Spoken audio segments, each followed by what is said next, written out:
இன்னைக்கு நாங்கள் ஒரு பூஜைக்கு தான் வந்திருக்கிறோம். ஒரு பூஜையில் கலந்துக்கிறோம். வந்து ஒருத்தருக்காண்டி பூஜை, ஒருத்தவங்களுக்கு ஒரு பேய் வெட்டுற மாதிரி. ஏவன் சரி கட்டுக்கடுக்காத பில்லி சூனியம் தான். இந்த இடத்துல வந்து பார்த்தீங்கன்னா ஒரு வெண்பூசணியை குத்திட்டு போகலாம். நீங்கள் எங்கே இருக்கோம்னா கொல்லிப்பாவைட்டை, எட்டுக்கை இல்லாமல் கொல்லிமலையில் கொல்லிப்பாவைட்டை இருக்கிறோம். இப்போ இதெல்லாம் பார்த்தீங்கன்னா என்னன்னா, இது கணவன் மனைவி ஒற்றுமைக்கானது. ஒரு துஷ்டத்தை போகிறது, ஒரு துஷ்டத்தை விரட்டுறதுக்கு. அது கேட்கும்ல, பொருள்லாம் கேட்கும், துணிமணி பொருள்லாம் கேட்கறதுக்கு, துஷ்டத்துலேருந்து விரட்டுறதுக்கு.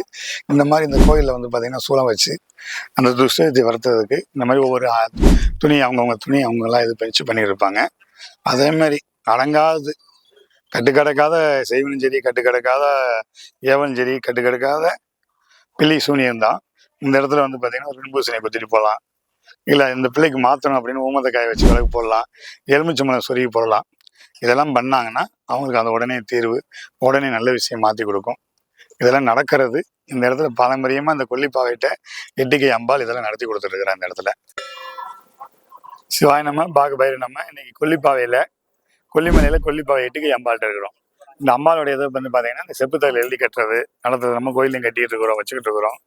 ஏன் இந்த எட்டுக்கை அம்பாள்கிட்ட மட்டும் கட்டுறோம், நம்ம கோயிலில் கட்டுறோம் அப்படின்னா, எட்டுக்கையில் மகாலட்சுமி வருவது. அதே மாதிரி துஷ்ட சதிகளுக்கு அஷ்ட சதி இருக்குல்ல, இன்னைக்கு செய்வனை ஏவல் இருக்கு, கட்டு இருக்கு, இதெல்லாம் இருக்கு அப்படின்னு சொல்றவங்களுக்கு எட்டுக்கை அம்பாள் அது ரொம்ப ரொம்ப விசேஷம். பத்ராளியா இருக்கிறா, எட்டுக்கையில் இருக்கிறா, பெரிய விசேஷம். நம்ம நடக்காத காரியம் கூட ஒரு எண்ணி 7லேருந்து 21 நடத்தி கொடுப்பா. அதுமாதிரி துஷ்டத்துக்கிட்ட போய் நம்ம ஒரு நாள் சண்டை போட்டு மல்லு கட்ட முடியாதுல்ல, வைக்க முடியாதுல்ல.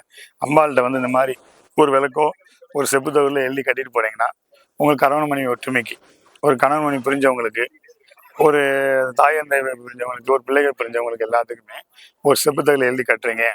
உங்களுக்கு தேவையை அம்பாள் இந்த இடத்துல எழுதி கட்டிட்டு போயிட்டு எவ்வளோ பெரிய செய்வனம் இருந்தாலும் சரி, எவ்வளோ பெரிய ஏவல் இருந்தாலும், எவ்வளோ பெரிய கட்டு இருந்தாலும், நம்ம தொழில் முடக்கிட்டே இருக்கிறாங்க, எதுவுமே கிடையாது, தொழிலே துப்புரா போச்சு, தொழிலே இல்லை சொல்றவங்களுக்கு ஒரு செப்புத்தடி எழுதி கட்டிட்டு போங்க.